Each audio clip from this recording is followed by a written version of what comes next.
Hello friends, welcome again on my channel. दोस्तों, आज के इस वीडियो में हम डिस्कस करेंगे कि कैसे हम इस फॉर्म का यूज करके कैसे अपने डेटाबेस में डेटा को स्टोर करवाएंगे। ठीक है, तो ये हमने फॉर्म जो है वो पिछली वीडियो में हमने क्रिएट किया था। कैसे क्रिएट किया था? By using the model form class. ठीक है, by using the model form class. यहाँ पे ये देखिए मॉडल फॉर्म क्लास का हमने यूज किया था। इसका यूज करके हमने यहाँ पे फॉर्म क्रिएट किया था। ठीक है, इसकी एडवांटेज क्या है कि हमें जो अगर हम फॉर्म एपीआई का यूज करते हैं तो हमें ऐसे सारी क्लास को डिफाइन करना पड़ता है और उसकी डेटा टाइप, उसकी मैक्स लेंथ वगैरह डिफाइन करनी पड़ती है। लेकिन अगर हम मॉडल फॉर्म का यूज करें, मॉडल फॉर्म क्लास का यूज करें, तो हमें सिर्फ जो हमारी फील्ड्स हैं उनका नेम यहाँ पे मेंशन करना पड़ता है और हमारा जो फॉर्म है वो हमारे मॉडल के अकॉर्डिंग ही हमारा क्रिएट हो जाता है। ठीक है, तो ये हमने फॉर्म पिछले वीडियो में क्रिएट किया था। आज के वीडियो में हम इस फॉर्म का यूज करके अपने डेटाबेस में डेटा को सेव करवाएंगे। तो मैं आपको सबसे पहले यहाँ पे दिखाता हूँ। मैं एडमिन पैनल यहाँ पे ओपन करूंगा। ठीक है, यहाँ पे मैं एडमिन पैनल ओपन करूंगा और मैं आपको दिखाता हूँ कि कॉन्टैक्ट वाले फॉर्म में, कॉन्टैक्ट वाले मॉडल में कि कौन सा डेटा अभी हमारे पास सेव है। ठीक है जी, तो ये हमारा एडमिन पैनल ओपन हो चुका है। यहाँ पे अगर मैं कॉन्टैक्ट्स पे यहाँ पे क्लिक करूँ, कॉन्टैक्ट्स में अगर मैं क्लिक करूँ तो ये देखिए यहाँ पे अभी तक सिर्फ एक ही डेटा हमारे पास है। ठीक है, ये एक डेटा हमारे पास है और ये हमने यहीं से ऐड किया था, ऐड कॉन्टैक्ट के थ्रू। ठीक है, ये हमारे पास डेटा है। लेकिन अगर मैं फॉर्म के थ्रू यहाँ पे डेटा को सेव करवाना चाहूँ तो वो हम कैसे करेंगे, मैं आपको दिखाता हूँ। ठीक है, तो हम यहाँ पे जाएंगे views.py फाइल में, तो हम यहाँ से डेटा को सेंड कर रहे हैं। ठीक है, यहाँ से डेटा को सेंड कर रहे हैं, मतलब कि हम पोस्ट रिक्वेस्ट कर रहे हैं। ठीक है, तो पोस्ट रिक्वेस्ट को हम कैसे हैंडल करेंगे, तो यहाँ पे जो है हमारा, ये देखिए हमने एक्शन लिख दिया हमारा कॉन्टैक्ट अंडरस्कोर फॉर्म और मेथड लिख दिया है पोस्ट। ठीक है, तो ये जब हम यहाँ से डेटा को सेंड करेंगे तो ये कहाँ पे जाएगा, कॉन्टैक्ट अंडरस्कोर फॉर्म पे जाएगा। तो कॉन्टैक्ट अंडरस्कोर फॉर्म में हमने ये देखिए यहाँ पे एक यूआरएल क्रिएट किया है, कॉन्टैक्ट अंडरस्कोर फॉर्म, और इसके अंदर हमने एक फंक्शन क्रिएट किया है views.py फाइल के अंदर कॉन्टैक्ट अंडरस्कोर फॉर्म। ठीक है, ये वाला फंक्शन है, वो ये वाला फंक्शन है कॉन्टैक्ट अंडरस्कोर फॉर्म। तो इसके अंदर हम यहाँ पे डेटा को सेव करने का कोड लिखेंगे। ठीक है, तो सबसे पहले यहाँ पे मैं चेक करूंगा if request is equal to post, क्योंकि हम वहां से पोस्ट रिक्वेस्ट कर रहे हैं तो यहाँ पे हमें चेक करना पड़ेगा। तो यहाँ पे मैं लिखूंगा इफ रिक्वेस्ट डॉट मेथड, ठीक है, इज इक्वल टू पोस्ट, कि अगर हमारा जो मेथड है वो पोस्ट है। ठीक है, तो हम यहाँ पे क्या करेंगे, अगर हमारा मेथड पोस्ट है तो हम इस फॉर्म का यहाँ पे एक और ऑब्जेक्ट क्रिएट करेंगे। ठीक है, मैं यहाँ पे लिखूंगा फॉर्म इज इक्वल टू, यहाँ पे मैं लिखूंगा हमारे मॉडल का नेम विच इज कॉन्टैक्ट। ठीक है, कॉन्टैक्ट,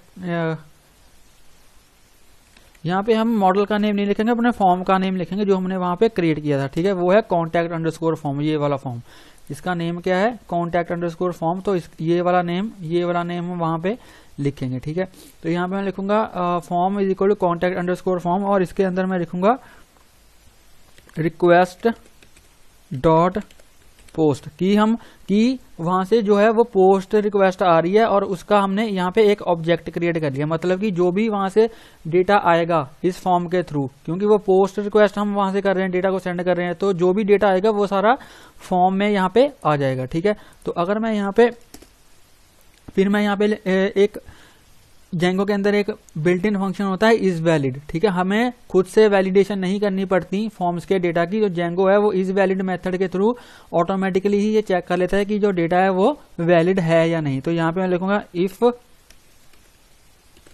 फॉर्म डॉट, यहाँ पे लिखूंगा इज वैलिड।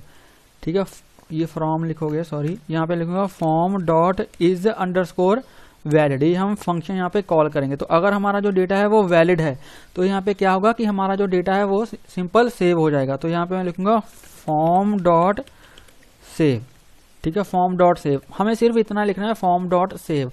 ये नहीं, हमें ऐसे नहीं हमें करना पड़ेगा जैसे हम पहले डेटाबेस में डेटा एंटर सेव करते हैं ना। मैं आपको दिखाता हूँ, ये देखिए पहले हम नेम लिखते हैं अपने मॉडल का, उसके बाद उसकी फील्ड्स के अंदर फिर हम डेटा सेव करते हैं। ठीक है, ऐसे हम यहाँ पे नहीं करेंगे क्योंकि हमने मॉडल फॉर्म क्लास के थ्रू यहाँ पे जो है अपना फॉर्म क्रिएट किया था। तो जब भी हम इस फॉर्म को सेव करेंगे तो जिस मॉडल के अकॉर्डिंग हमने इसको सेव किया था, ये देखिए कॉन्टैक्ट मॉडल के अकॉर्डिंग हमने इसको सेव किया था, तो जब हम इस फॉर्म को सेव करेंगे तो ये डेटा जो है वो ऑटोमेटिकली कॉन्टैक्ट मॉडल के अंदर सेव हो जाएगा। ठीक है, तो डेटा हमने यहाँ पे सेव कर दिया। इसके बाद यहाँ पे मैं लिखूंगा यहाँ पे हम मैसेज डिस्प्ले करवा देंगे। तो यहाँ पे मैं लिखूंगा मैसेजेस डॉट सक्सेस और यहाँ पे लिखूंगा मैं रिक्वेस्ट और यहाँ पे मैसेज डिस्प्ले करवा देंगे your feedback has been submitted, ठीक है, या फिर your feedback has been sent. यहाँ पे मैं लिखूंगा यूर,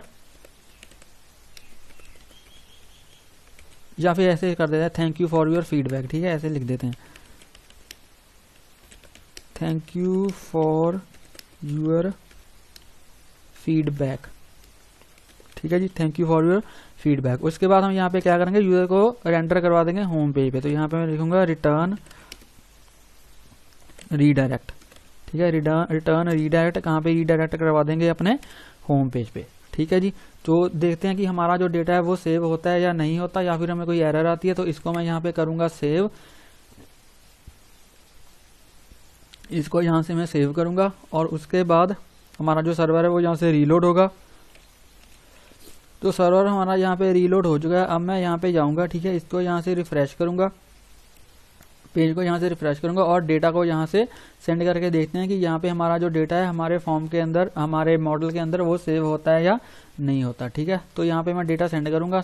यहाँ पे मैं लिखूंगा अमन, ठीक है, उसके बाद यहाँ पे लिखूंगा लास्ट नेम पठानिया, उसके बाद ईमेल लिख दूंगा मैं यहाँ पे aman@gmail.com, ठीक है, aman@gmail.com। उसके बाद फ़ोन नंबर लिख दूंगा, कुछ भी ऐसे लिख दूंगा फ़ोन नंबर, ठीक है, कोई भी फ़ोन नंबर ले लो आप, ऐसे कुछ भी ले लो, 10 डिजिट होने चाहिए, 2 4 6 8 10, ठीक है, ये 10 ही है। तो ये मैं लिखूंगा ये अमन का फीडबैक है, ठीक है, ये अमन का फीडबैक है। तो अब यहाँ पे हम जैसे सबमिट करते हैं तो देखते हैं कि हमारी जो फीडबैक है वो सबमिट होती है या फिर नहीं होती, ठीक है। तो यहाँ पे ये देखिए, यहाँ पे मैसेज आ गया thank you for your feedback. और जैसे ही मैं यहाँ पे जाऊँगा अपने डेटाबेस में तो देखते हैं कि हमारी जो है फीडबैक वो सबमिट हुई भी है या नहीं हुई, ठीक है। तो यहाँ पे एडमिन पैनल में जाऊँगा, यहाँ पे मैं इसको रिफ्रेश करूँगा।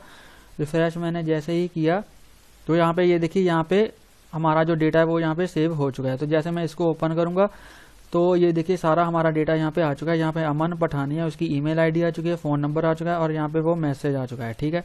तो ऐसे सेव करते हैं हम डेटा, ऐसे सेव करते हैं हम अपने डेटाबेस में data by using the model form class, ठीक है। उस फॉर्म का डेटा हम ऐसे डेटाबेस में सेव करते हैं जो हमने मॉडल फॉर्म क्लास के थ्रू यहाँ पे क्रिएट किया होगा, ठीक है। तो ऐसे सेव करते हैं हम अपने फॉर्म का डेटा अपने डेटाबेस में। आई होप आपको ये वीडियो अच्छा लगा होगा। अगर आपको ये वीडियो अच्छा लगा हो तो प्लीज़ इस वीडियो को लाइक करें, शेयर करें और मेरे यूट्यूब चैनल को सब्सक्राइब करें। और आपको इसमें कोई भी डाउट हो तो आप मुझे कमेंट सेक्शन में पूछ सकते हो। और प्लीज़ बेल आइकन को हिट कर लेना ताकि मेरी लेटेस्ट वीडियोज़ की नोटिफिकेशन आपको मिलती रहें और आपसे कोई भी वीडियो मिस ना हो। और अगर आपने अभी तक मेरी जेंगो की प्लेलिस्ट को चेक नहीं किया है तो प्लीज़ मेरी जेंगो की प्लेलिस्ट को चेक करें। इसमें मैंने जेंगो के बहुत से टॉपिक्स ऑलरेडी ही कवर करके रखे हैं। तो अगर आप इसको स्टार्टिंग से देखोगे तो आपको जेंगो के जो कॉन्सेप्ट्स हैं वो अच्छे से समझ में आएंगे। इस वीडियो का जो लिंक है वो मैंने नीचे डिस्क्रिप्शन में दे दिया है, आप वहाँ पे जाकर मेरी इस प्लेलिस्ट को चेक कर सकते हो। तो मिलते हैं एक नई वीडियो में एक नए टॉपिक के साथ। तब तक के लिए हंसते रहिए, मुस्कुराते रहिए, सीखते रहिए और सिखाते रहिए। Thank you for watching.